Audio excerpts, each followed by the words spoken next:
Good morning, everybody. Mike Vaki, Princetontrader.com, here for ntmarkets.com with your Monday morning pre-market webcast. Okay, daily chart of the ES, and what we're seeing is the band expansion that we've been talking about for so long. We'd had this compression, and the expansion out of the bands was going to be swift and fast, but the bands have not expanded to the point where you would consider them to be stretched or to be blown out. So the Bollinger Bandwidth remains about 3.62.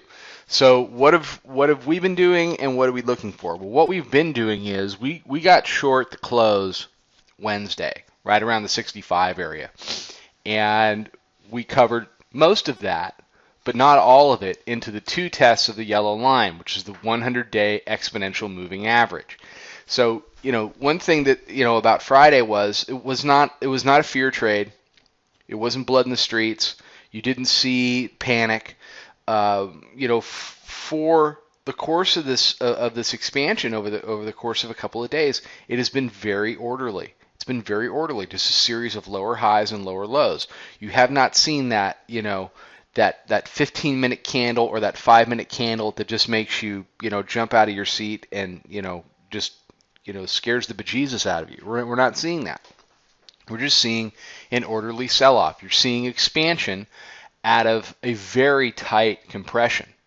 So what are we looking for here? All right, as I said, we've gotten out of most of that short. Still have some short. I still have some of my older swing short.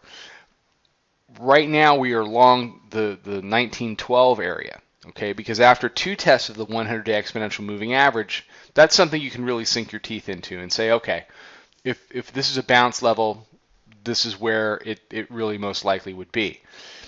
That's a lot different than trying to grab a low every other handle all the way down.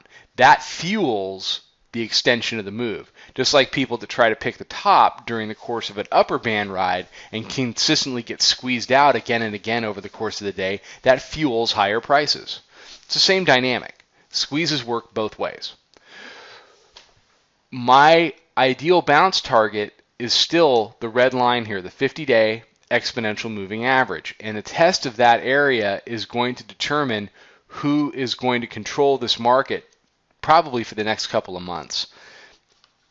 Back here in April, May, the 50-day exponential moving average, the red line, was tested 1, 2, 3, 4, 5 times as support. Finally, the lift up off of that line created that really long upper band ride in late May, early June.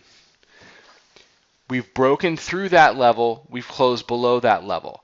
That level needs to be tested as resistance. We're long for that test. If the red line proves to be resistance, then what we would likely see over the course of the next month or two would be more than one test of the 50-day exponential moving average before you would see a move to significantly lower prices. Last thing I'll show you, and that's just really the classic support becomes resistance time frame. Going back to January, right here, the last time the bands were as tight as they are now, we fall out of bed. One big down day, two big down days. We rally back up to the, wait for it, 50-day exponential moving average right here.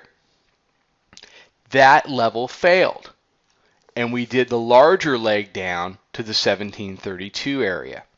So I would not be surprised. In fact, I am expecting a move up to the red line today. If not today, then today and tomorrow. And the test of that red line is going to determine control for the next week to potentially the next couple of months.